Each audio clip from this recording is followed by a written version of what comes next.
हरिः ओं चन्द्रमः मनसो जातश्चक्षुः सूर्यो अजायत श्रोत्रः प्राणश्च मुखादग्निरजायत दीपो ज्योतिर्परब्रह्म दीपो ज्योतिजनार्दनः दीपो हरतु मे पापं पूजादीप नमोऽस्तुते। ॐ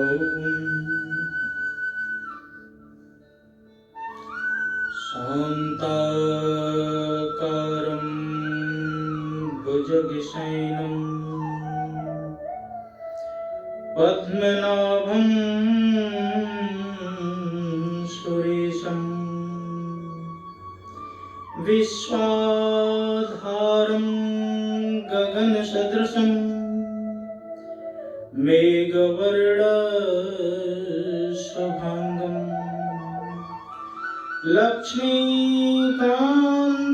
कमलनयनं योगिभिर्ध्यानगम्यं वन्दे विष्णुं भवभयहरं सर्वलोकैकनाथं।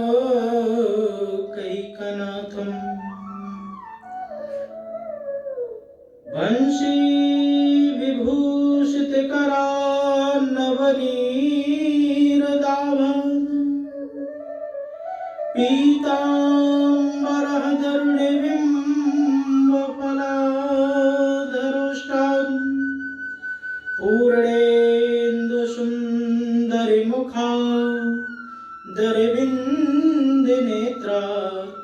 कृष्णात् परं किमपि तत्त्वमहं न जाने।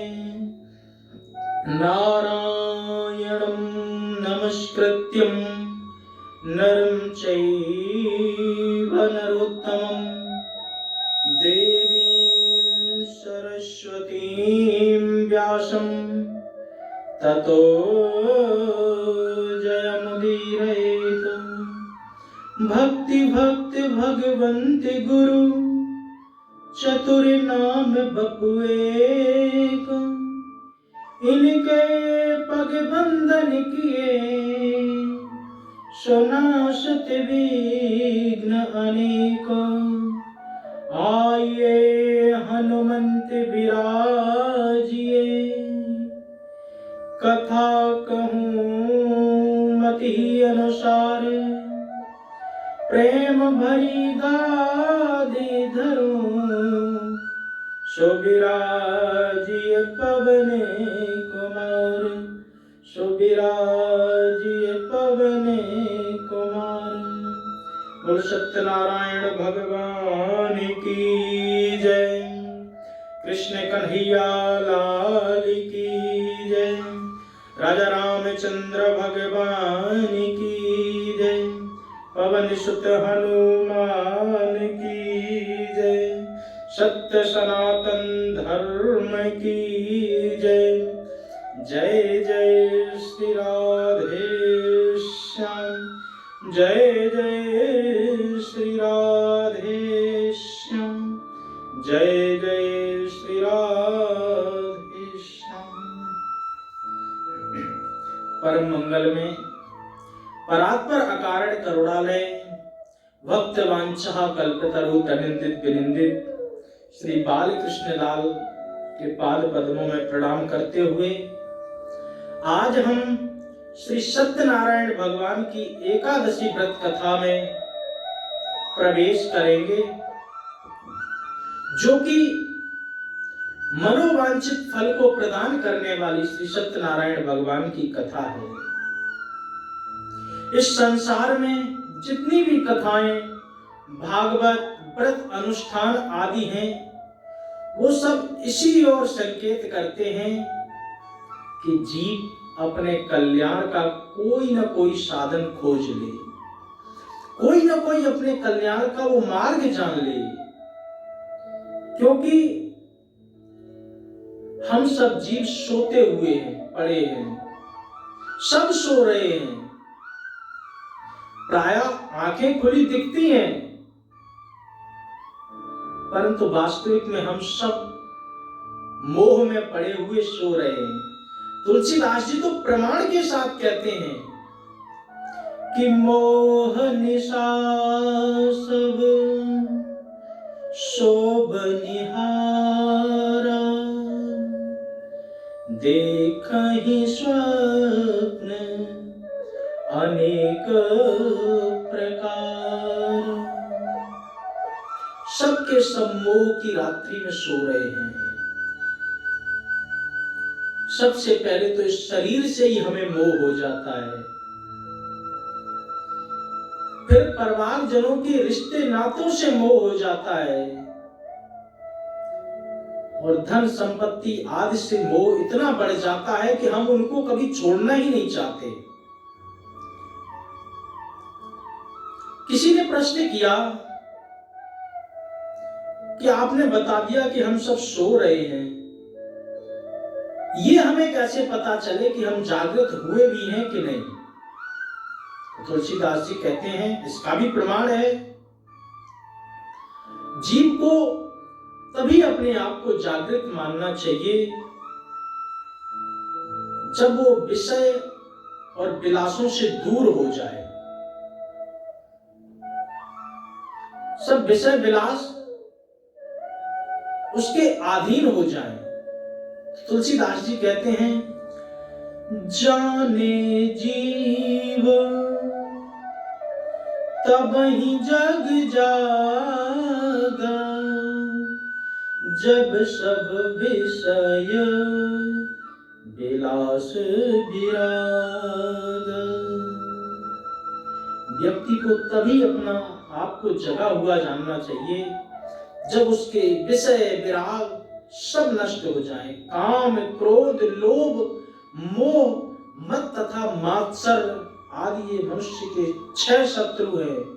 इन्हीं को आप विषय कह सकते हैं, विलास कह सकते हैं। काम, क्रोध, लोभ, मोह और मद, ये तो प्राय आपने सुने होंगे। एक मात्सर्य भी होता है।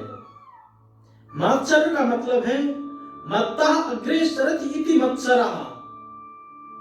ये व्यक्ति हमसे इतना आगे कैसे बढ़ गया? इसका नाम है ईर्ष्या।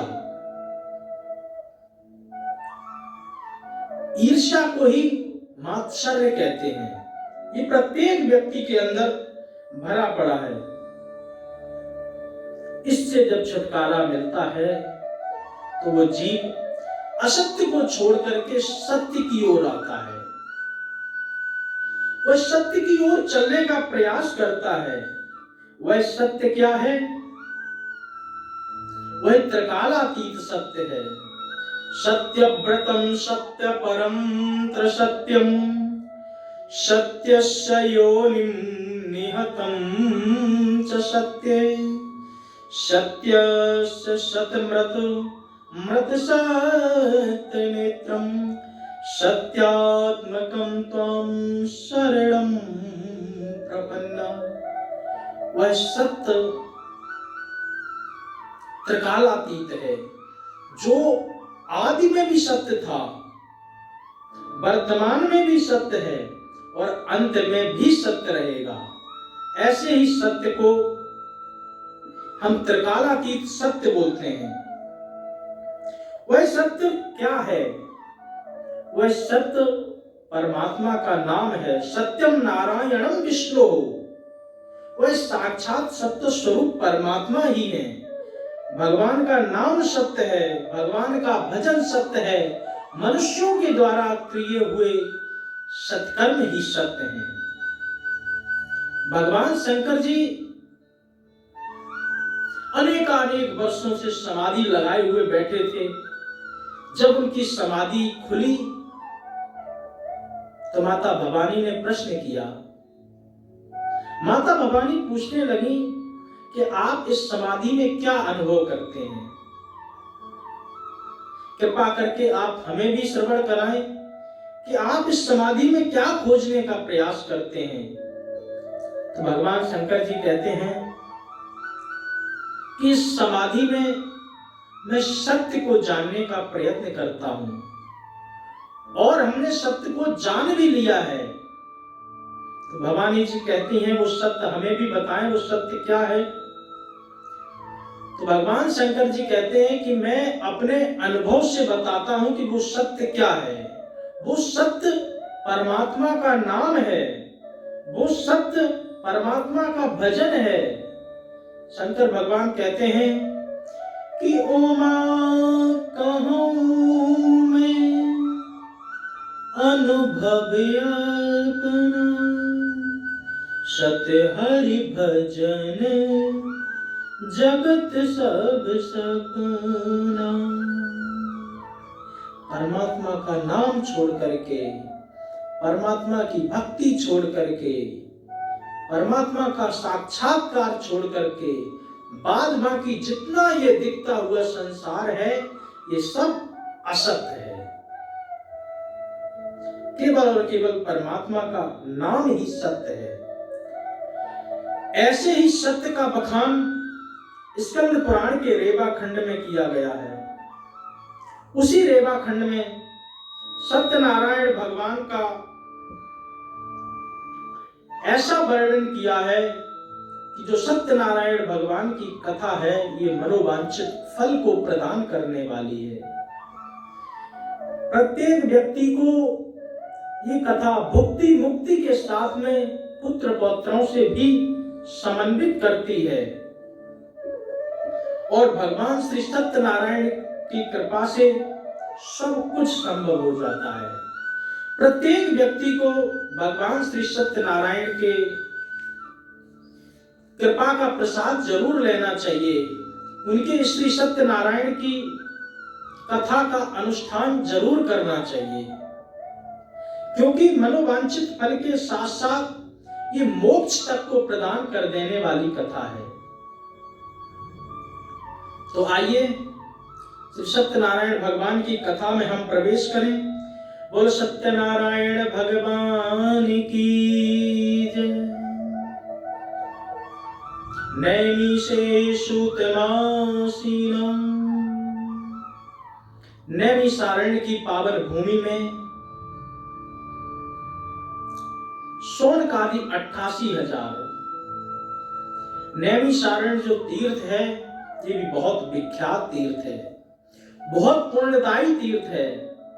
उत्तर प्रदेश के लखनऊ के पास सीतापुर नाम की जगह है, वहीं पर नैमिषारण्य तीर्थ क्षेत्र है। एक बार सप्त ऋषियों ने ब्रह्मा जी से प्रश्न किया कि मैं कहीं तपस्या करना चाहता हूं, मैं सत्संग करना चाहता हूं, आप कोई ऐसा विशेष स्थान हमें प्रदान करें जिस स्थान पर बैठ करके मैं सत्संग कर सकूं, भगवान का हरिनाम संकीर्तन कर सकूं। ब्रह्मा जी विचार करने लगे कि यदि मैं कोई विशेष तीर्थ का नाम ले लेता हूं तो अंत तीर्थों का महत्व कम हो जाएगा। यही विचार करके ब्रह्मा जी ने एक कुशा की चक्र बनाया। कुशा का चक्र की जो बीच की धुरी होती है उसको नेमी कहा जाता है। कहा कि हे ऋषियों, ये चक्र जहां जाकर के इसकी जो बीच की नेमी है वहां तक ये जहां धस जाएगा उसी का नाम, और वो ही तुम्हारे लिए सर्वोत्तम जगह बन जाएगी। वहां पर तुम तपस्या कर सकते हो, वहां तुम भगवान का सत्संग कर सकते हो। आगे आगे चक्र चलता जा रहा है, पीछे पीछे सप्तऋषि चलते जा रहे हैं। देखते देखते वह चक्र जाकर के एक अरण्य, अरण्य माने जंगल, अरण्य में जाकर के वो गिर पड़ा और उसकी नेमी तक वो चक्र धस गया। नेमी तक धसने के कारण वह नेमी, अरण्य माने होता है जंगल, तो जंगल में गिरा था, इसीलिए उसका नाम नैमिषारण्य पड़ा। और इसका एक नाम चक्र तीर्थ भी है।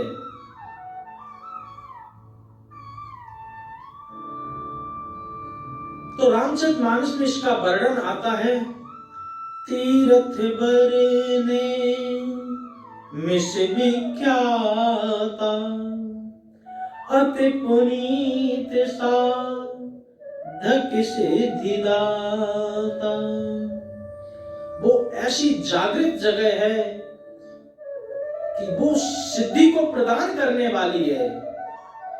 वहां पर सरोवर भी है, लोग बाग वहां पर जाते हैं, जाकर के उस सरोवर में स्नान किया करते हैं।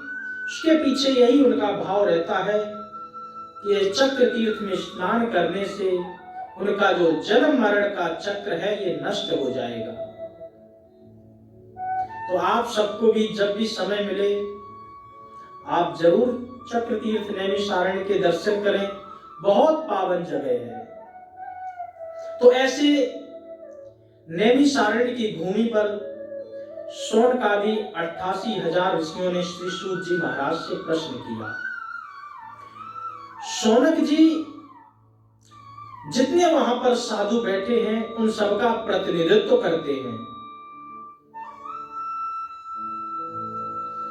और श्री सूत जी महाराज आयु में छोटे हैं, परंतु श्री शौनक जी महाराज उनको बहुत आदर देते हैं और प्रश्न करते हैं कि हे प्रभु, इस कलकाल कलयुग में वेद विद्या रहित मनुष्य भक्ति किस प्रकार करें, किस प्रकार वो अपने मोक्ष का साधन ढूंढें, किस प्रकार वो अपना कल्याण करें। क्योंकि इस कलकाल कलयुग में मैं देख रहा हूं मंदा सुमंद मतयो मंद भाग्या उपद्रुता। व्यक्ति का भाग्य भी मंद हो गया है और मति भी मंद हो गई है। यदि किसी की मति मंद हो तो उज्जवल भाग्य से उसका काम चल जाएगा, और किसी का यदि भाग्य मंद हो तो वह मति से भी काम चला सकता है। लेकिन यहां तो भाग्य और मति दोनों ही मंद हो गए हैं। और कलयुग का जीव इतना आलसी हो गया, उसका तो सिर्फ और सिर्फ एक ही मूल मंत्र है कि मेहनत कम और फायदा ज्यादा, कुछ नहीं करना चाहता है। तो आप कृपा करके कोई सरल से सरल साधन हो जो इस कलकाल कलयुग के लोग उसको श्रद्धा पूर्वक कर पाए, ऐसा कोई सरल से सरल साधन बताने की कृपा करें, क्योंकि आपके ऊपर गुरुदेव भगवान की असीम कृपा है। जिस भी व्यक्ति के ऊपर गुरुदेव भगवान की कृपा होती है वो क्या करने में सफल नहीं होता। चिंता मणिर्लोक सुखम श्रद्रु स्वर्ग संपदम प्रयच्छति गुरु प्रीतो वैकुंठम योगी दुर्लभम। किसी को यदि चिंता बड़ी मिल जाए तो उसका ये चमत्कार है कि जिस भी चीज का चिंतन करेगा वो चिंता बड़ी तुरंत प्रकट कर देगी। समुद्र मंथन करके निकाला हुआ कल्प वृक्ष है, उसका भी एक चमत्कार है कि उस कल्प वृक्ष के नीचे जो भी व्यक्ति बैठेगा और बैठ करके जो भी कल्पना करेगा वो कल्प वृक्ष तुरंत प्रकट कर देगा उस चीज को। परंतु चिंतामणि और कल्प वृक्ष में भी ये सामर्थ्य नहीं है वो प्रिया प्रीतम का साक्षात्कार करा दे, वो परमात्मा को प्रकट करवा के दिखा दे। ये तो केवल गुरुदेव भगवान की कृपा से ही संभव हो सकता है। प्रयच्छति गुरु प्रीतो वैकुंठम योग दुर्लभम। जो बड़े बड़े अमलात्मा विमलात्मा महात्मा, जो बड़े बड़े योगी जन हैं, जो उस स्थान को नहीं पा पाते हैं, उसको भी गुरुदेव की कृपा से वह बड़ी ही सहजता पूर्वक पाया जा सकता है। तो आपके ऊपर गुरुदेव भगवान की बड़ी असीम कृपा है, तो आप कृपा करके कोई सरल से सरल साधन जरूर बताएं। श्री सूत जी महाराज कहते हैं, हे ऋषियों, तुम्हारे मन में मेरे प्रति इतना आदर है, इतना सम्मान है, तो मैं आज तुम्हें एक ऐसे व्रत का वर्णन कराता हूं जो मनोवांछित फल को प्रदान कर देने वाला है, और मनोवांछित फल को प्रदान करने के साथ साथ वह व्रत भगवान श्री हरि ने नारद जी को भी सुनाया। एक बार नारद जी मृत्यु लोक में आए और आकर के उन्होंने विचार किया कि ये मनुष्य अपना स्वरूप भूले हुए हैं और कीड़े मकोड़ों की भांति अपने जीवन को जीते चले जा रहे हैं। इनके निज स्वरूप का इनको पता ही नहीं है। ऐसा क्या किया जाए जिससे इनको निज स्वरूप का पता चल जाए, जिससे ये जान जाएं कि ये कौन है और सहज से इनको भुक्ति और मुक्ति दोनों ही प्रदान हो जाए। नारद जी आए मृत्यु लोक में, क्योंकि नारद जी तो सत्संग के प्रेमी हैं। वह सत्संग को श्रवण करने के लिए संसार में आए और आकर के देखने लगे कि कहां सत्संग किया जाए।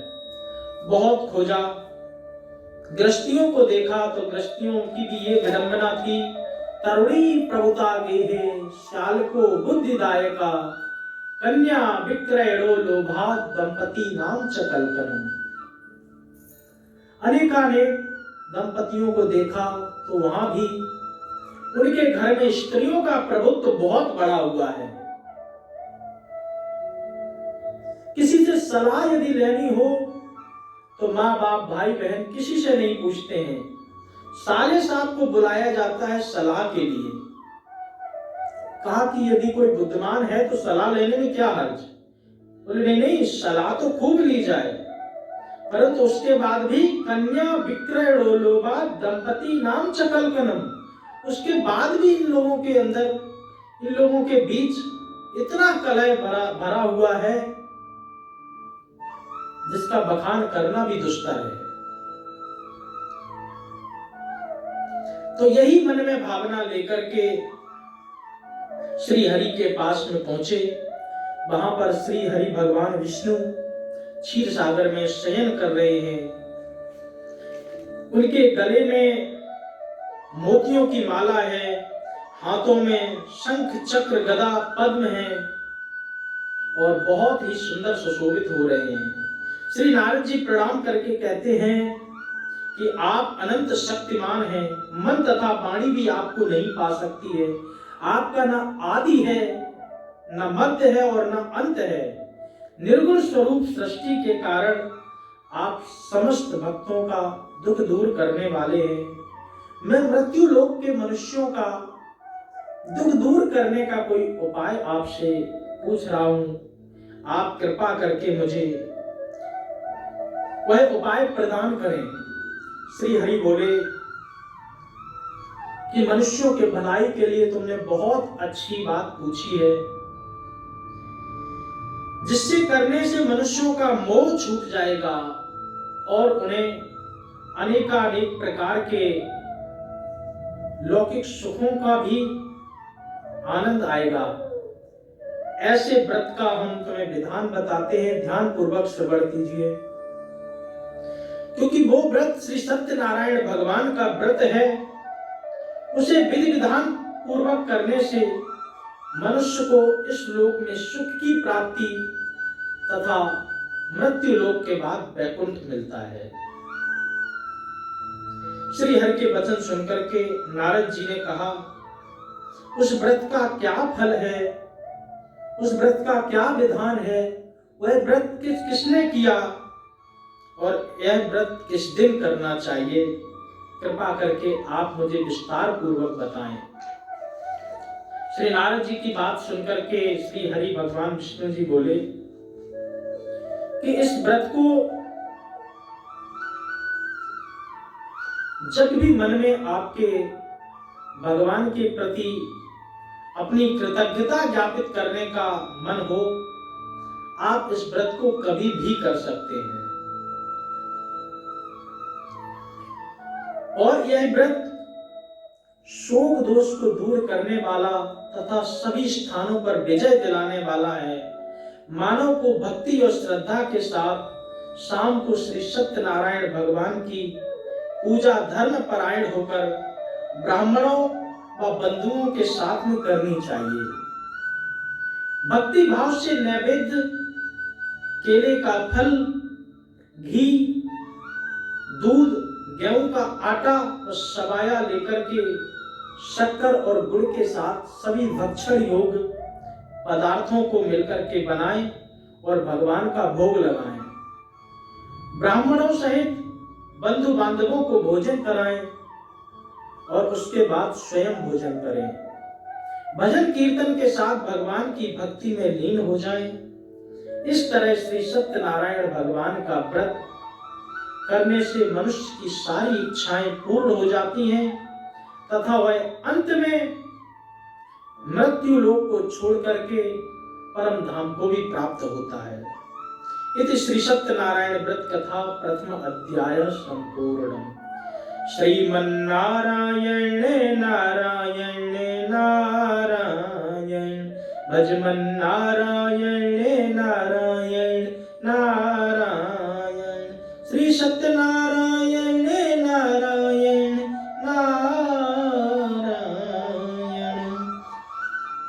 बोल सत्यनारायण भगवान की जय। द्वितीयोऽध्यायः।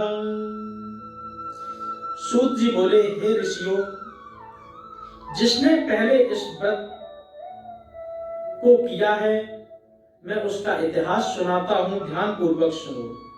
सुंदर काशीपुरी नगरी में एक अत्यंत ब्राह्मण निर्धन था। एक अत्यंत निर्धन ब्राह्मण निवास करता था। भूख प्यास से वह पीड़ित होकर के इस मृत्यु लोक पर धरती में घूमता रहता था। ब्राह्मणों से प्रेम करने वाले श्री सत्यनारायण भगवान से देखा नहीं गया।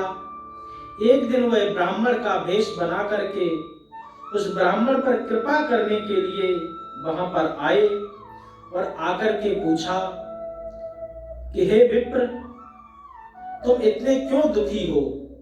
दीनहीन बनकर के यहाँ पर क्यों घूम रहे हो? तो दीन ब्राह्मण बोला कि मैं निर्धन ब्राह्मण हूं, इस पृथ्वी पर भिक्षा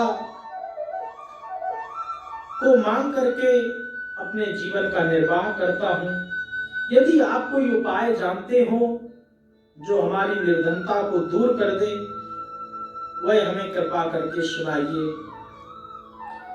वृद्ध ब्राह्मण कहता है कि सत्यनारायण भगवान मनोवांछित फल को प्रदान करने वाले हैं। तुम उनकी शरण में जाकर के देखो। श्री सत्यनारायण भगवान कृपालु हैं, दयालु हैं। प्रत्येक व्यक्ति को, प्रत्येक जीव को आनंद प्रदान करने वाले हैं। वो तुम्हारी भी इस समस्या को जरूर सुन करके उसका निदान करेंगे। सत्यनारायण भगवान की शरण लो, इससे सरल कोई भी उपाय नहीं है। वृद्ध ब्राह्मण बनकर आए श्री सत्यनारायण भगवान निर्धन ब्राह्मण को सारा व्रत विधान बता करके अंतर ध्यान हो गए।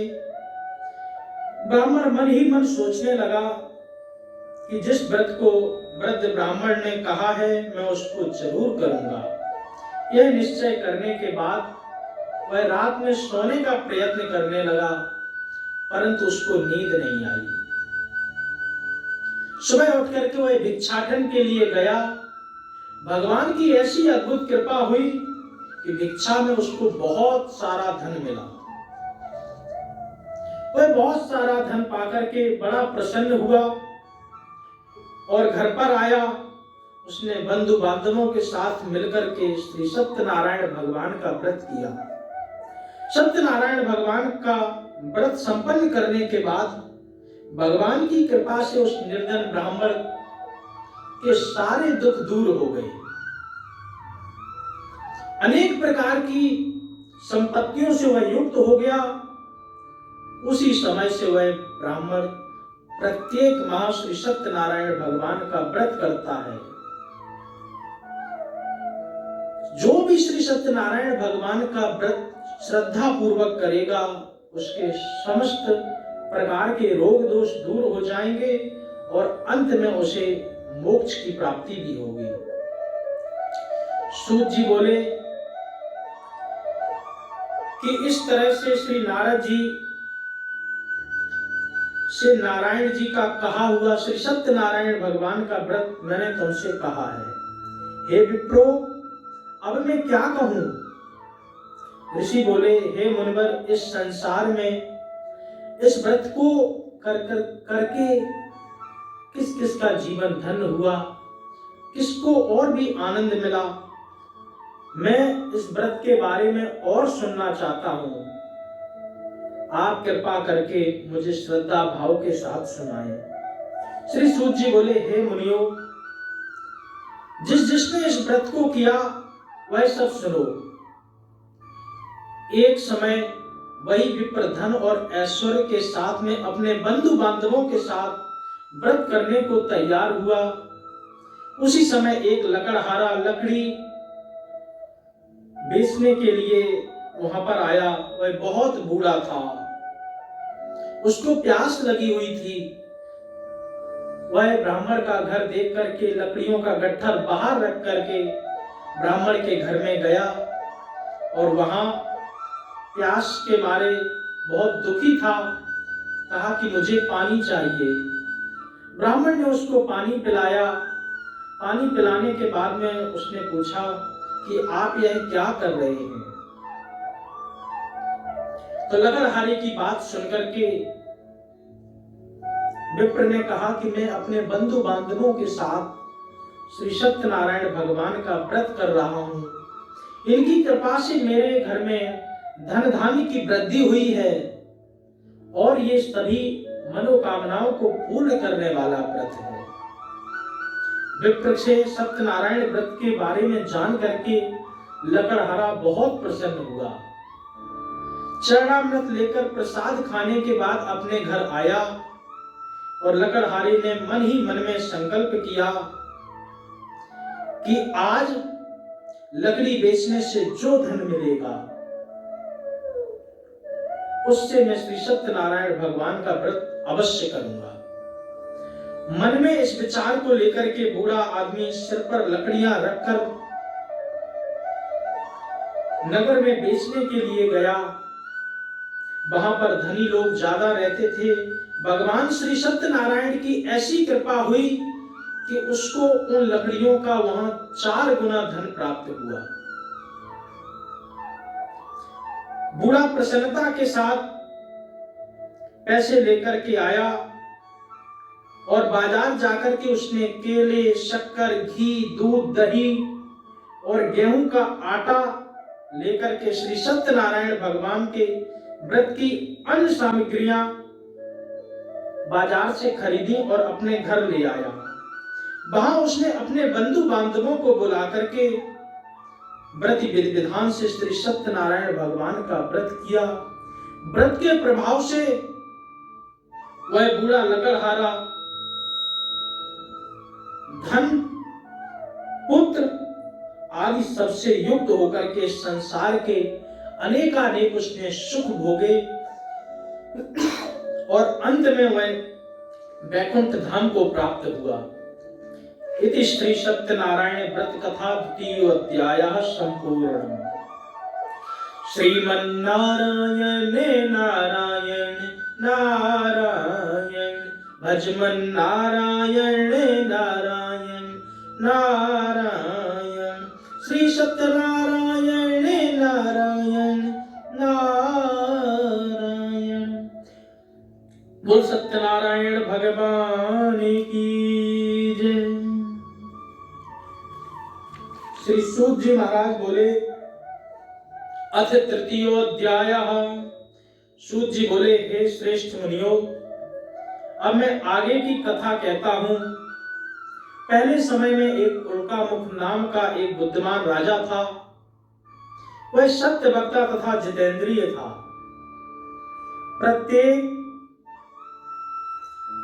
प्रतिदिन वह देव स्थानों पर जाता था, निर्धनों को धन देकर के उनके कष्ट दूर करता था।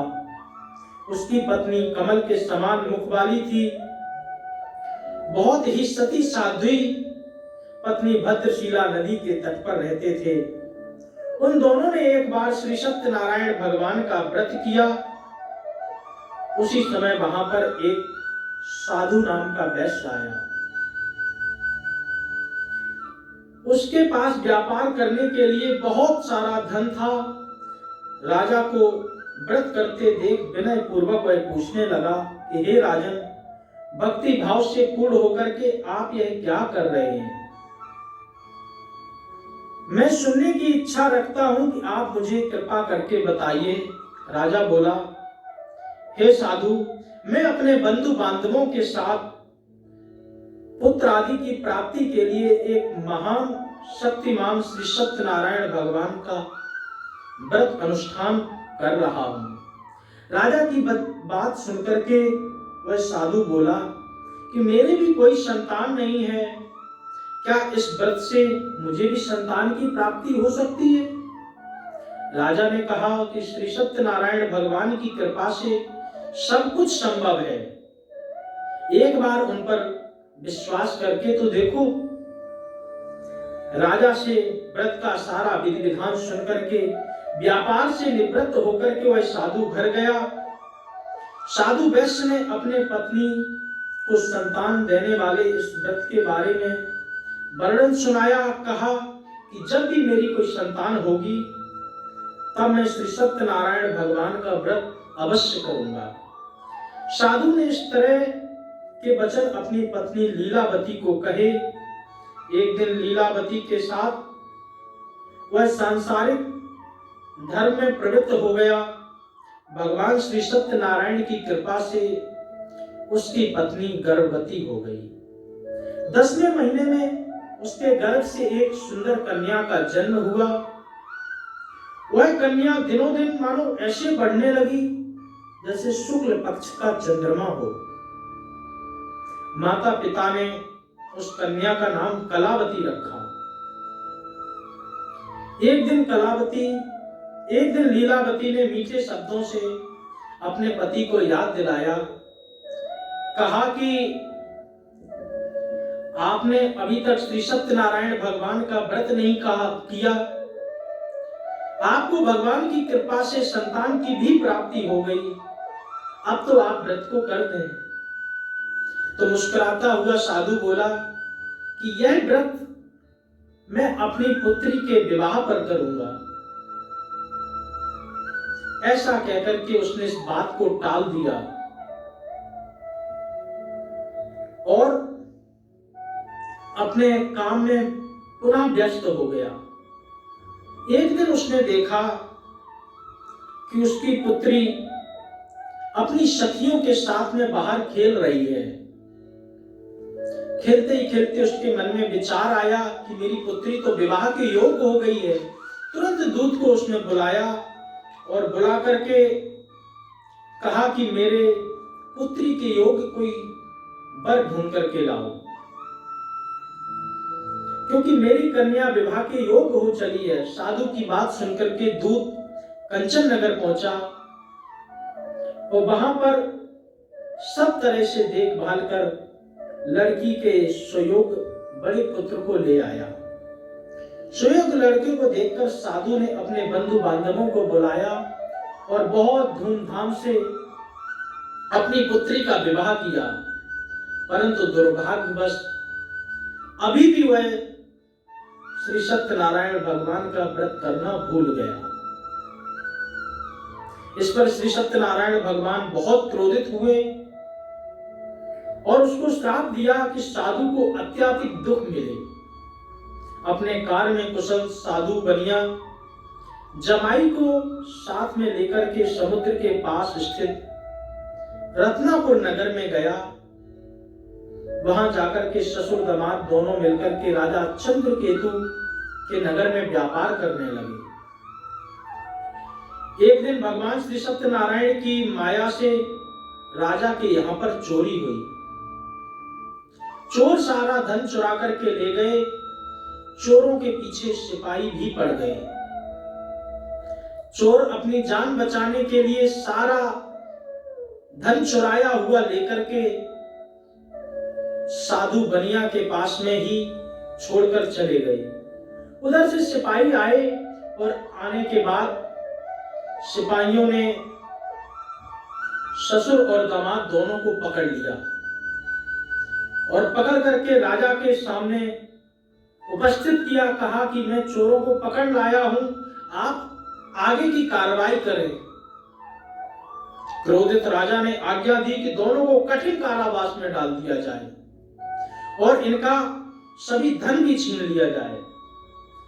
श्री सत्यनारायण भगवान की कृपा से उसकी पत्नी भी बहुत दुखी थी, क्योंकि घर में जो धन रखा था उसे चोर चुरा करके ले गए। शारीरिक व मानसिक पीड़ा से, भूख प्यास से तृप्त, अति दुखी, अन्न की चिंता को त्याग कर कलावती ने बाहर जाकर के देखा तो वह एक ब्राह्मण के घर पर गई। वहां पर ब्राह्मण श्री सत्यनारायण भगवान का व्रत अनुष्ठान कर रहा था, वह प्रसाद ग्रहण कर रहा था। तो कहा कि ये किसका प्रसाद ग्रहण कर रहे हो? तो ब्राह्मण बोला कि मैंने श्री सत्यनारायण भगवान का व्रत अनुष्ठान किया है, मैं उसी का प्रसाद ग्रहण कर रहा हूं, आप भी इस प्रसाद को ग्रहण करो। कलावती पुत्री ने प्रसाद ग्रहण किया तथा व्रत का सारा विधि विधान भी पूछ लिया। जब कलावती अपने घर पर आई तो उसकी माता ने पूछा कि तू कहां गई थी, तेरे मन में अभी क्या विचार चल रहा है?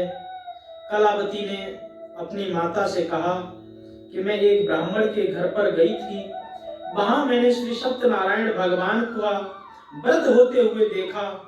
कन्या के वचन सुन लीलावती भगवान का पूजन करने की तैयारी करने लगी, क्योंकि लीलावती को याद था कि मैंने बहुत पहले श्री सत्यनारायण भगवान का व्रत करने का संकल्प अपने मन में पति के साथ किया था, परंतु अभी तक मैं उसको पूर्ण नहीं कर पाई। हो सकता है कि श्री सत्यनारायण भगवान की कृपा से ही मुझे इतना दुख भोगने को मिल रहा है। तो अपनी पुत्री के साथ लीलावती भगवान के पूजन की तैयारी करने लगी। उस लीलावती ने परिवार के बंधु बांधवों को बुलाया और श्री सत्यनारायण भगवान का पूजन किया। उनसे वर मांगा कि हमारे पति और जवाई शीघ्र घर वापस हो जाएं, और यह भी प्रार्थना की कि मेरे द्वारा जो भी अभी तक अपराध हुए हैं श्री सत्यनारायण भगवान उन्हें क्षमा करने की कृपा करें। श्री सत्यनारायण भगवान कृपालु दयालु, उन्होंने लीलावती के वचन सुनकर के उसके सारे पापों को क्षमा कर दिया। और उधर राजा चंद्रकेतु को स्वप्न दिया कि तुमने जो दो वैश्य पकड़े हुए हैं तुम उन दोनों वैश्यों को छोड़ दो, उनका जो तुमने धन लिया है वो उन्हें वापस कर दो। अगर तुमने ऐसा नहीं किया तो मैं तुम्हारा धन, राज व संतान सभी को नष्ट कर दूंगा। राजा को यह सब कहकर के भगवान अंतर्ध्यान हो गए। प्रातः काल सभा में राजा ने अपना सपना सुनाया और बोले कि बड़े पुत्रों को कैद से मुक्त कर दो और मुक्त करके यहां सभा में ले आओ। दोनों को आते देख राजा मन ही मन विचार करने लगा कि मेरे कारण इनको कितना कष्ट मिला। राजा ने कहा कि हे महानुभावो, दुर्भाग्यवश ऐसा कठिन कारावास तुम्हें प्राप्त हुआ था, लेकिन अब तुम्हें इसका कोई भय नहीं। अब मैं तुम्हें अपनी आज्ञा से मुक्त कर रहा हूं। अब आप तुम्हारा जितना भी धन धान्य था वो भी लेकर के जाओ, और हमने तुम्हारे लिए ये वस्त्र आभूषण तैयार किए हैं, इनको पहन करके आप अपने नगर में पुनः वापस जाएं। तथा हमने तुम्हारा जितना भी धन लिया था उससे 1 गुना धन और हमसे वापस लेकर के जाओ और हमें क्षमा कर दीजिए। राजा की बात सुनकर के दोनों वैश्य पहले घबराने लगे, उसके बाद राजा ने आश्वासन दिया तो उनको भी विश्वास हो गया कि अब हम सचमुच मुक्त हो गए। दोनों वैश्य अपने घर की ओर चल दिए। इति श्री सत्यनारायण व्रत कथा 3य अध्याय संपूर्णम। श्रीमन्नारायण नारायण नारायण, श्रीमन्नारायण नारायण नारायण, लक्ष्मी नारायण नारायण नारायण, श्री सत्यनारायण नारायण नारायण। बोल सत्यनारायण भगवान की जय। अथ चतुर्थो अध्याय। सूत जी बोले, वैश्य ने मंगलाचार कर अपनी यात्रा आरंभ की और अपने नगर की ओर चल दिए। उनके थोड़ी दूर जाने के बाद दंडी वेशधारी श्री सत्यनारायण भगवान ने उनसे पूछा, हे साधु, तेरी इस नाव में क्या है? अभिवाणी बड़े खस्ता हुआ बोला कि हे दंडी, आप मुझसे क्यों पूछते हो? क्या धन लेने की इच्छा है? मेरी नाव में तो लता पता भरे हुए हैं। वैश्य के कठोर वचन सुनकर के भगवान ने कहा कि तुम्हारा वचन सत्य हो। दंडी ने ऐसे वचन कहे और वहां से दूर चला गया। कुछ देर बाद बर्ग ने देखा कि नाव धीरे धीरे समुद्र से ऊपर उठती जा रही है। वह नित्य क्रिया करने के बाद जब नाव में आया तो वहां पर लता पता देख करके अचंबा मान करके वहां पर मूर्छित हो गया। जैसे उसकी मूर्छा खुली तो अत्यंत शोक में डूबा हुआ बैठा था उसका दामाद आया और बोला कि आप शोक ना मनाएं, यह उन्हीं दंडी भगवान का श्राप है जिनको आपने झूठ बोला था।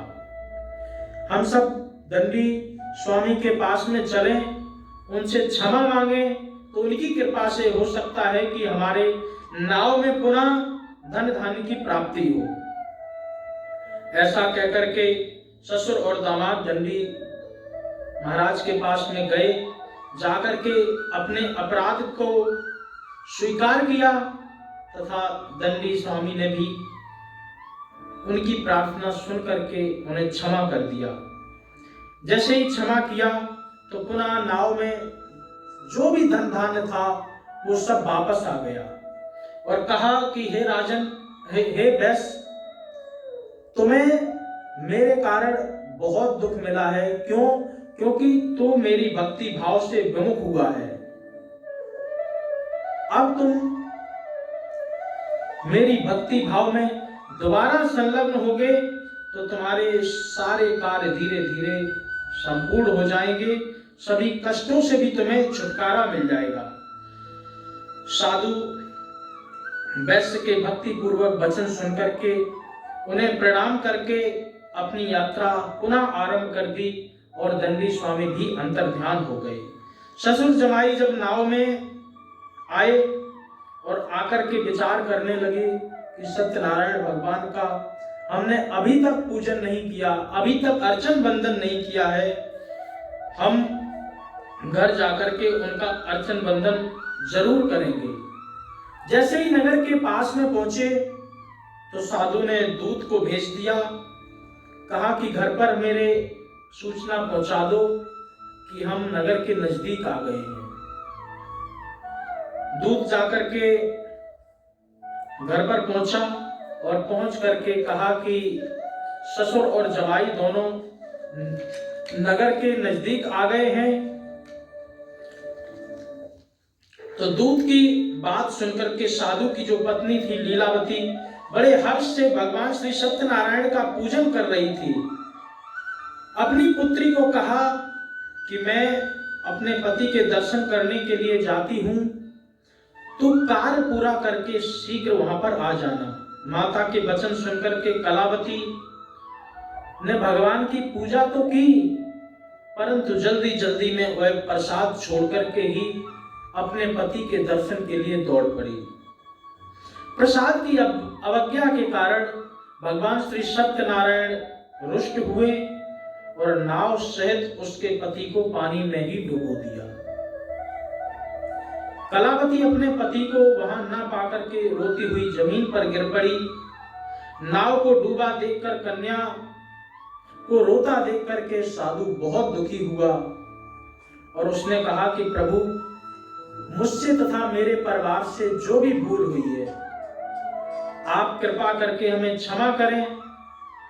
साधु के दीनहीन वचन सुनकर के भगवान श्री सत्यनारायण प्रसन्न हुए और पुनः आकाशवाणी हुई कि तेरी कन्या मेरे प्रसाद को छोड़ करके आई है, इसलिए उसका पति अदृश्य हो गया है।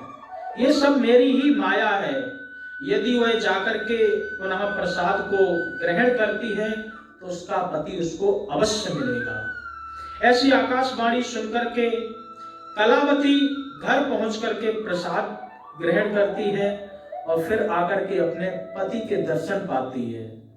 उसके बाद साधु ने अपने पुत्र पौत्रों के साथ में, सभी परिवार जनों के साथ में विधिवत श्री सत्यनारायण भगवान का पूजन किया। पूजन करने के बाद वह इस संसार में अनंत वर्षों तक सुख भोगता रहा। अंत में भगवान के वैकुंठ धाम का भी अधिकारी बना। इति श्री सत्यनारायण व्रत कथा चतुर्थ अध्याय संपूर्णम्। श्रीमन्नारायण नारायण नारायण श्रीमन्नारायण नारायण नारायण लक्ष्मी नारायण नारायण नारायण श्री सत्यनारायण नारायण नारायण। और सत्यनारायण भगवान की जय। सूत जी बोले, हे ऋषियों, मैं और भी एक कथा सुनाता हूं, उसे भी ध्यान पूर्वक सुनो। प्रजापालन में लीन तुंगध्वज नाम का जो राजा था, उसने भी एक बार भगवान के प्रसाद को त्याग दिया। इस प्रकार से उसे भी बहुत दुख मिला। एक बार वन में जाकर के पशुओं को मार करके वह बर के पेड़ के नीचे आया। वहां कुछ ग्वाल भक्ति भाव से श्री सत्यनारायण भगवान का पूजन कर रहे थे। वह अभिमानवश राजा ने उन्हें देख करके पूजा स्थान पर ना तो आया, न भगवान का प्रसाद ग्रहण किया और उनको प्रणाम भी नहीं किया। जब प्रसाद छोड़ करके चला गया तो वहां जैसे ही नगर में पहुंचा तो उसका सारा राज्य तहस नहस पड़ा हुआ था। वह शीघ्र समझ गया कि यह सब श्री सत्यनारायण भगवान का ही किया हुआ है। वह द्वारा ग्वालों के पास में आया और आकर के विधि पूर्वक राजा ने श्री सत्यनारायण भगवान की पूजा की तथा प्रसाद ग्रहण किया। भगवान की कृपा से उसके राज्य में पुनः खुशहाली वापस आई। जैसा उसका राज्य था उसी प्रकार से उसको सब कुछ पुनः प्राप्त हो गया तथा मरने के बाद में उसे स्वर्ग की भी प्राप्ति हुई। जो भी मनुष्य इस दुर्लभ व्रत का अनुष्ठान करता है, सत्यनारायण भगवान की अनुकंपा से वह धन धान्य की जरूर उसको प्राप्ति होती है। धनी जो है वह अनेक प्रकार के और ऐश्वर्य पा लेता है। निर्धन धनी बन जाता है, भयमुक्त हो जाता है और जीवन जीने की कला को भी सीख लेता है। संतानहीन को संतान की प्राप्ति होती है, सारे मनोरथ पूर्ण हो जाते हैं तथा अंत में वह वैकुंठ धाम को भी प्राप्त होता है। सूत जी बोले कि जिन्होंने पहले इस व्रत को किया, अब मैं उनके दूसरे जन्म की तुम्हें कहानी सुनाता हूं। वृद्ध ब्राह्मण शतानंद नाम का जो ब्राह्मण था, वह अगले जन्म में सुदामा बना और भगवान के साथ में ऐसी मित्रता निभाई कि आज तक हम कृष्ण और सुदामा की मित्रता की मिसाल देते हैं। मित्रता को भी अमर कर दिया। सुदामा का जन्म लेकर के भगवान की कृपा से वह भी मोक्ष को प्राप्त हुए। लकड़हारे का जो जन्म था वो निषाद बना। निषाद बनकर के भगवान राम के चरणों की सेवा की और श्रृंगवेरपुर में भगवान राम जी का बहुत उसने स्वागत सम्मान किया। भगवान की कृपा से अंत में वह भी मुक्ति को प्राप्त हुआ। उल्कामुख नाम का जो राजा था वह दशरथ के रूप में आया और अंत में वैकुंठ को प्राप्त हुआ। जो साधु था वैश्य वह मोरध्वज बनकर के आया, जिसने अपने पुत्र को ही आरे से चीर दिया।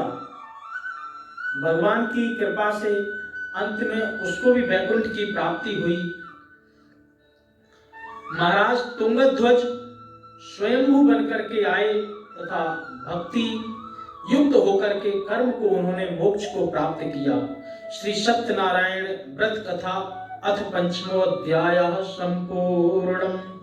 श्रीमन्नारायण नारायण नारायण लक्ष्मी नारायण नारायण नारायण श्री सत्यनारायण नारायण नारायण।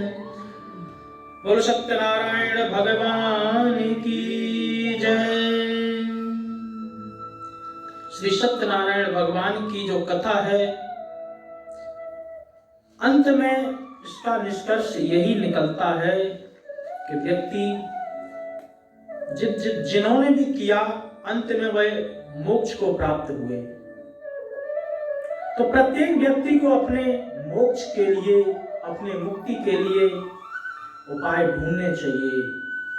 वह जरूर प्रयास करें कि हमारी मुक्ति कैसे हो सकती है।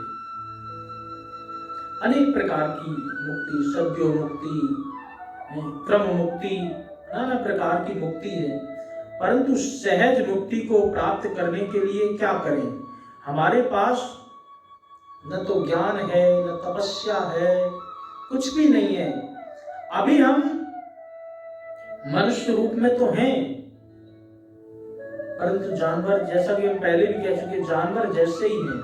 नीतिकार कहते हैं, ऐसा न विद्या तपो न दानम ज्ञानम न शीलम गुणो न धर्मा ते मृत्यु लोके भुवि भार भूता मनुष्य रूपेण मृगाश्चरन्ति।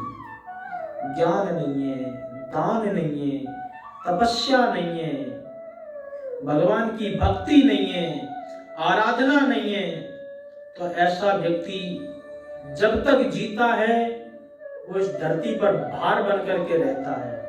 और कैसे भार बन के? बोले मनुष्य रूपेण मृगाश्चरन्ति।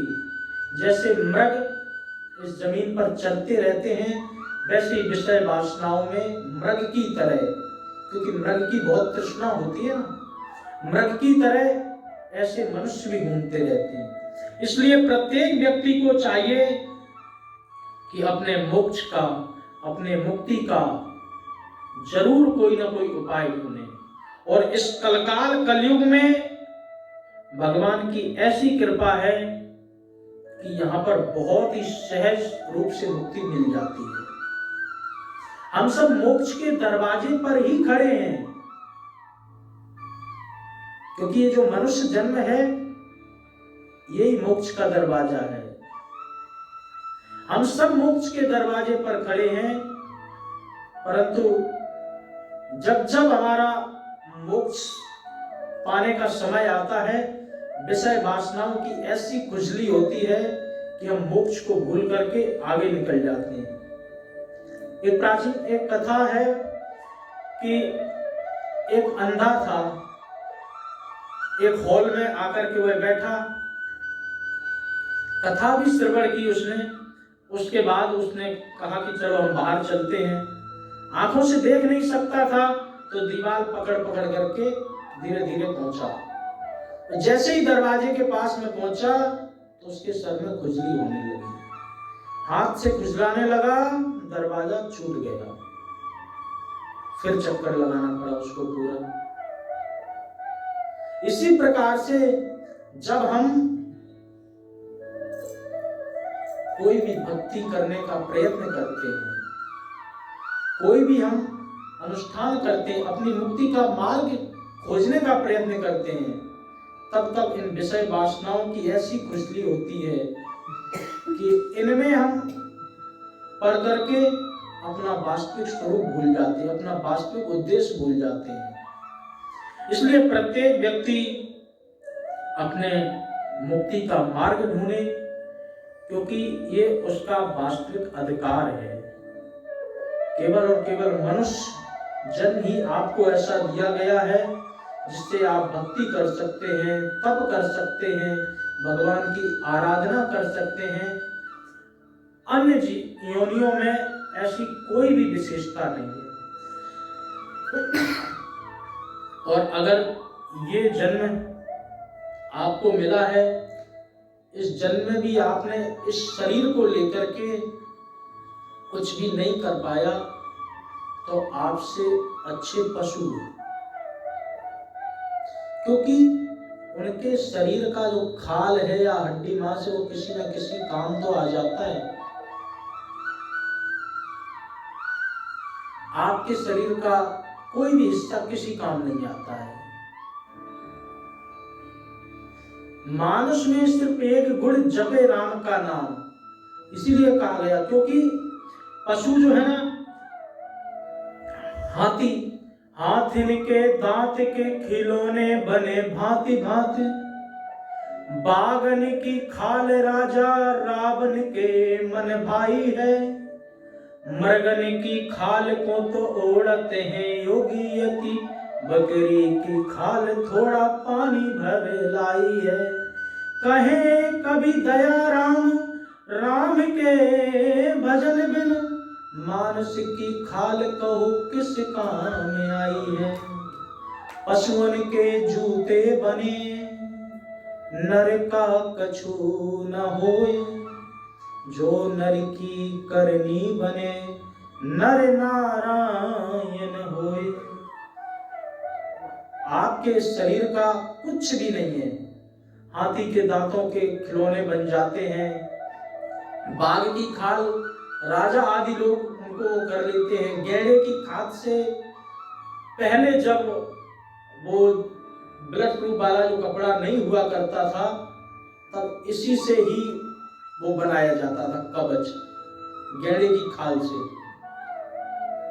तो आज भी शायद उसका प्रयोग करते होंगे, या तो उन्होंने बहुत डेवलप कर लिया है, नहीं तो मानता है कि गैंडे की खाल को गोली आर पार नहीं कर पाती है ब्लड।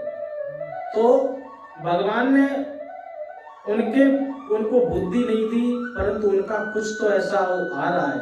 आपके पास में इतना अच्छा शरीर भी है, मन भी है, वाणी भी है, पशु तो बोल भी नहीं सकते, अगर वो बोलेंगे तो हम समझ नहीं सकते। तो आपके पास सब कुछ होने के बाद भी यदि आप मुक्ति का मार्ग नहीं खोजते हैं, तो ये मानुष जन्म अमूल है, मिले न बारंबार, क्योंकि अनेकों जन्मों की बिगड़ी इस जन्म में तो बन सकती है, और इस जन्म में भी अगर बिगड़ गई तो आगे बनने की कोई संभावना नहीं है। जीव जब, पिछली भी कथा में मैंने सुनाया था, जीव जब मां के गर्भ में होता है तो वहां की गंदगी देख करके बहुत भगवान से प्रार्थना करता है। प्रार्थना यही करता है, हे प्रभु इस नरक से अब मुझको बाहर कीजिए। तो क्यों करे बाहर? भक्ति करने के लिए एक बार मौका दीजिए।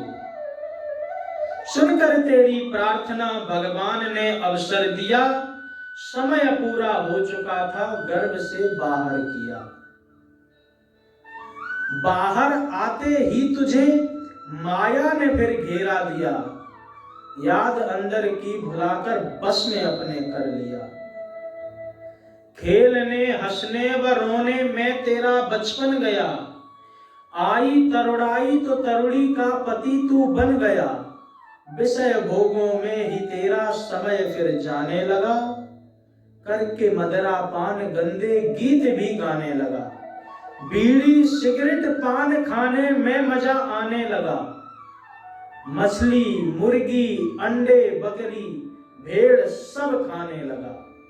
इसीलिए आए थे, यही खाने के लिए आए थे उस गर्भ से बाहर। भेड़ सब खाने लगा, बन गया कामी व क्रोधी, लोभ मन पर छा गया, भूल कर बाधा कर्म का खोटा ही मन को भा गया। कोई बात नहीं, थोड़े दिन का मौज मेला था, बुढ़ापा आ गया, अकल सूरत सकल ज्योति काल सबको खा गया। होश अब आई है जब अंग जर्जर हो गए, कांपते हैं हाथ थरथर पैर मानो सो गए, कानों से सुनता नहीं आंखों से दिखता मंद है, देह से शक्ति गई अब चलना फिरना बंद है।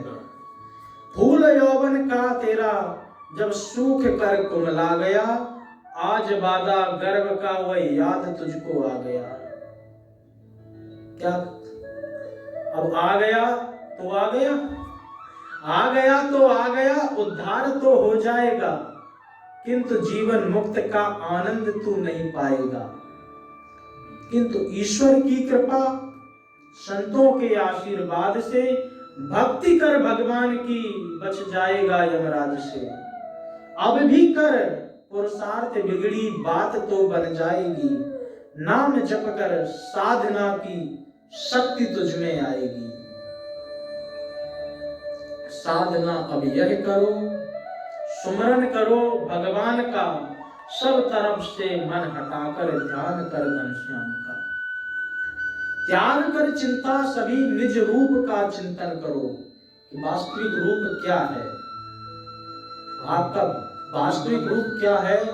अजन्मा है आप, है जागृत आत्मा है, वो ज्योति दिव्य ज्योति है जिसका ना कोई आद ना अंत है। नैनम छिन्नन्ति शस्त्राणि नैनम दहति पावका, न चैनम क्लेशयन्ते आपो न शोषयति मारुता। शस्त्र कोई भी हो तेरा नाश कर सकता नहीं, निर्विकारी आत्मा है तू कभी मरता नहीं। यहाँ तक कि पानी हवा अग्नि कोई कुछ नहीं कर सकता है, और वही हम सब वही स्वरूप हैं, परंतु अपना स्वरूप भूले पड़े हैं।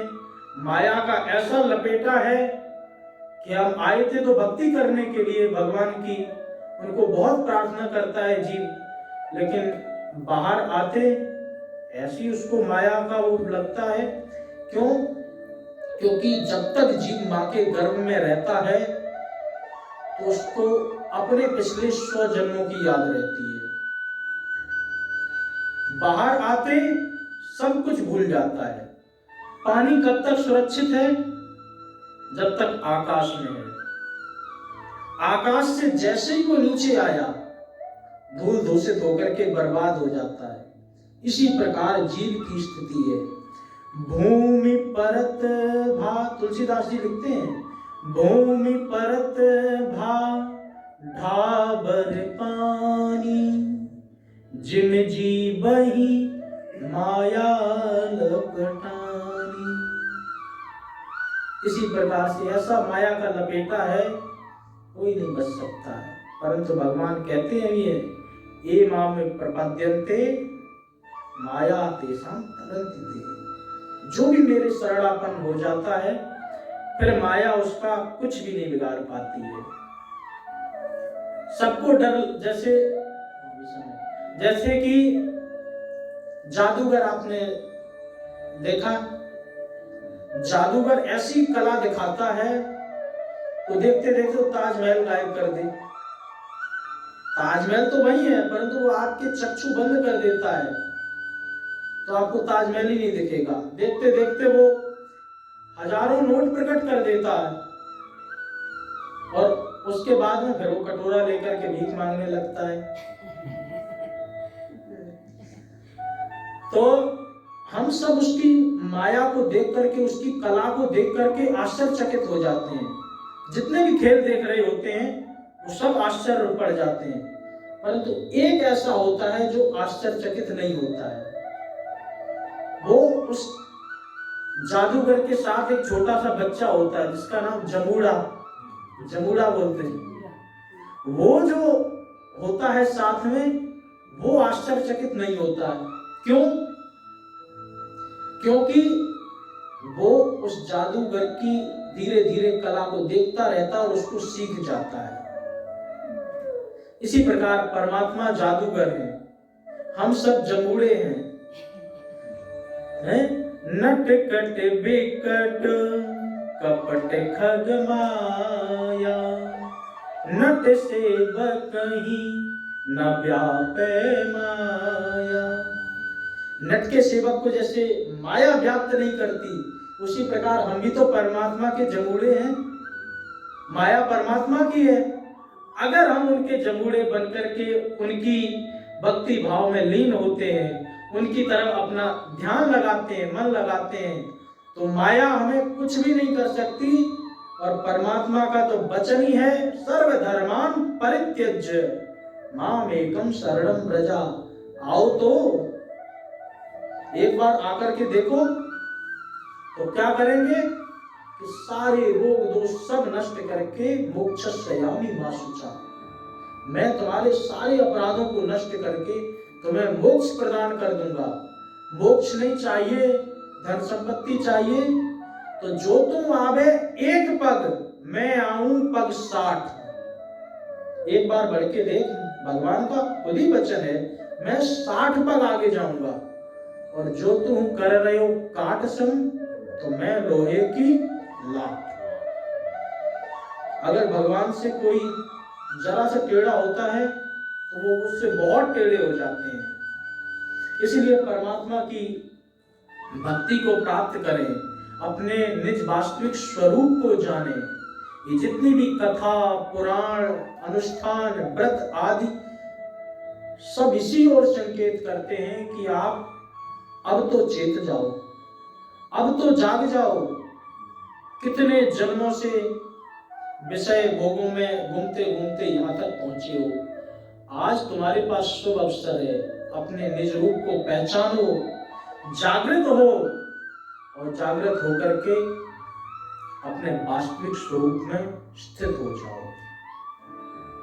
यही सारे ग्रंथों का, यही सारे सत्कर्मों का एक मूल मंत्र है, एक कंक्लूजन यही है सब कुछ। अगर आप कर सकते हो कर लो, आगे आपको मनुष्य जन्म मिलेगा या कीटे पतंग बनोगे, कुछ भी नहीं पता। शास्त्र आपको आदेश देते हैं, यदि आप शास्त्र के आदेश की पालन करेंगे, क्योंकि इनको कहते हैं शास्त्र, जो हमारे ग्रंथ हैं। शास्त्र का क्या मतलब होता है? शासनात् त्रायते इति शास्त्र, जो हम पर शासन करे, अनुशासन करे, और अनुशासन करके हमें मुक्ति का मार्ग प्रदान कर दे, उसी का नाम शास्त्र है। तो आप शास्त्रों पर विश्वास तो हम सब रखते हैं, शास्त्रों को तो हम मानते हैं, परंतु शास्त्रों की नहीं मानते। शास्त्रों की भी माने। जिस दिन हम शास्त्रों की मानने लगेंगे, उस दिन हमें सीधा मार्ग दिख जाएगा। तो आज श्री सत्यनारायण भगवान की कृपा से उनके व्रत को संपन्न किया, और यकीनन आप लोगों को भी सुनकर के कुछ ना कुछ जागृति अगर 1% भी हो तो अपने जीवन को धन्य समझे। और इसी के साथ साथ आप सब खोजने का प्रयत्न करें, जरूर विचार करें कि कौन है हम, क्यों आए थे और क्या कर रहे हैं। यदि समझ में आ जाए तो कोई अच्छा सा रास्ता चुन लें और चुन करके भक्ति के पथ पर चलने लगे। और बार बार ऐसे धर्म स्थानों पर आते रहें। क्यों? क्योंकि यहाँ आकर के हमें सकारात्मक ऊर्जा के साथ साथ कुछ न कुछ जरूर सीखने को ही मिलता है, जानने को मिलता है। इसलिए आप सब आए। इस मंदिर में तो उत्सव होते ही रहते हैं, अनेकानेक उत्सव होते हैं। अभी सत्यनारायण भगवान की कथा हुई, इसके बाद में एकादशी की भी कथा, जो 2 एकादशी आती हैं वो भी कथा होती हैं, और अनेकानेक कई प्रकार के प्रोग्राम चलते रहते हैं। तो आप सब अपनी उपस्थिति जरूर दर्ज कराएं, आप सब जरूर आएं। इसी के साथ अब हम आरती की ओर अग्रसर होंगे। बोल सत्यनारायण भगवान की जय, अम्बे मात की जय, जगदम्बे माता की जय, कृष्ण कन्हैया लाल की जय, राजा रामचंद्र भगवान की जय। जय जय श्री राधे श्याम।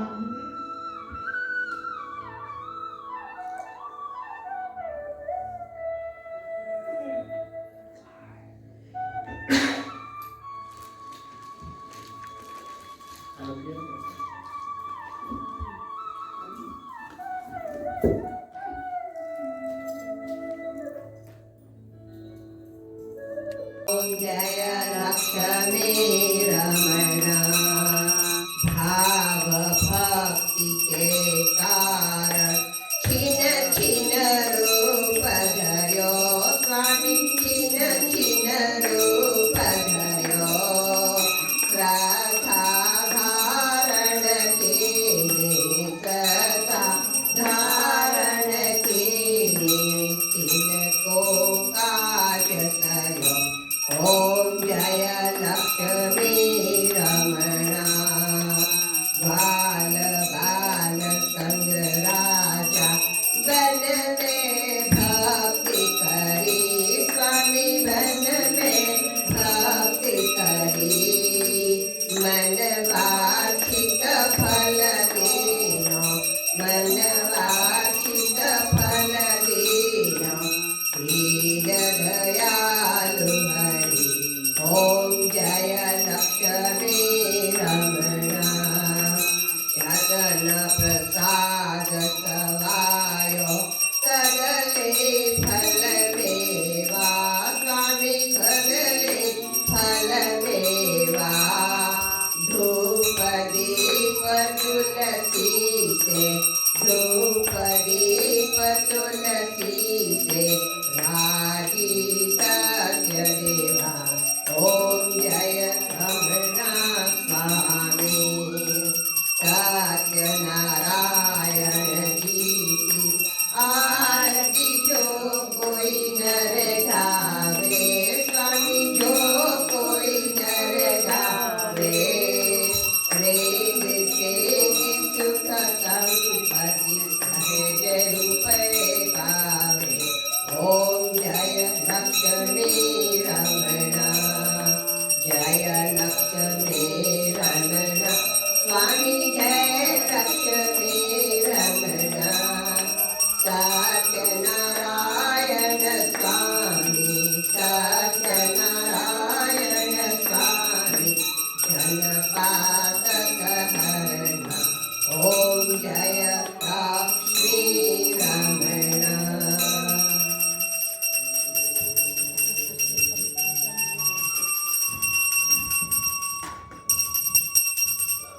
आरती दे दो वहां से।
मधु के शब्दो मारे मधु के शब्दो मारे सुर भयहीन करी ओम जय अम्बे गौरी हमारे रुद्राणी तुम कमला रानी मैया तुम कमला रानी आगम निगम बखानी माँ आगम निगम बखानी माँ तुम शिव पटरानी ओम जय अम्बे गौरी 64 योग निगाव नृत्य करत भैरो मैया नृत्य करत भैरो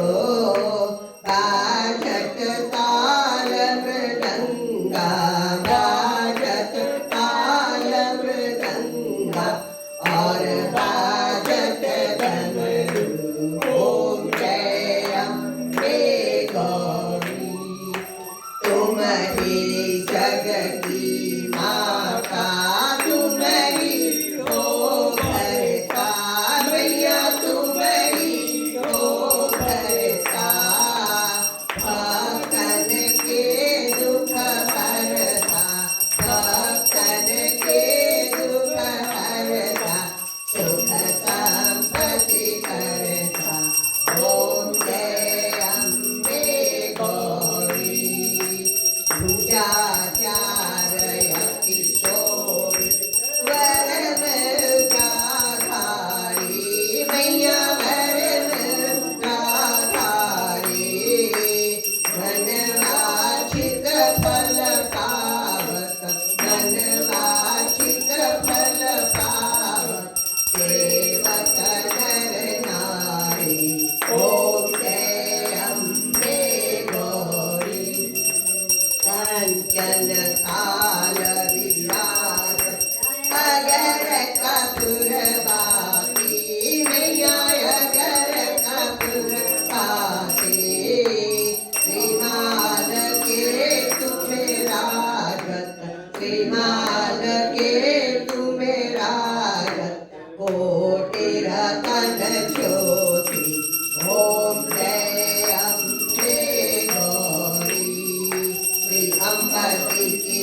आरती जो कोई नर गावे मैया प्राण सती गावे कहत शिवानंद स्वामी कहत हरे हर स्वामी निर्वाचित फल पावे ओम जय अम्बे गौरी जय अम्बे गौरी मैया जय श्यामा गौरी मैया जय मंगल करणी मैया जय आनंद करणी तुमको नित दिन जावत मैया जी को सदा ही मनावत हरि ब्रह्मा जी हरि ओम जय अम्बे गौरी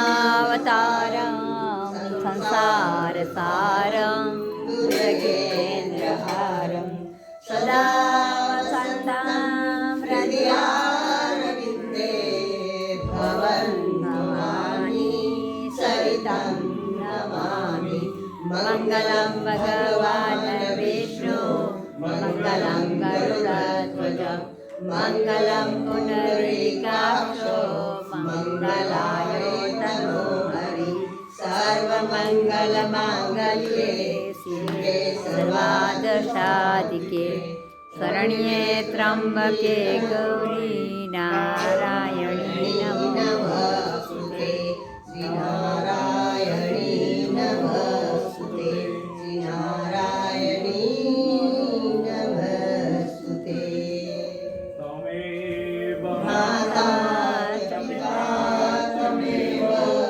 त्वमेव बन्धुः च सखा तमेव तमेव विद्या द्रविणं तमेव तमेव सर्वं मम देव देव सर्वे भवन्तु सुखिनः सर्वे सन्तु निरामयाः सर्वे भद्राणि पश्यन्तु मा कश्चित् दुःखभाग्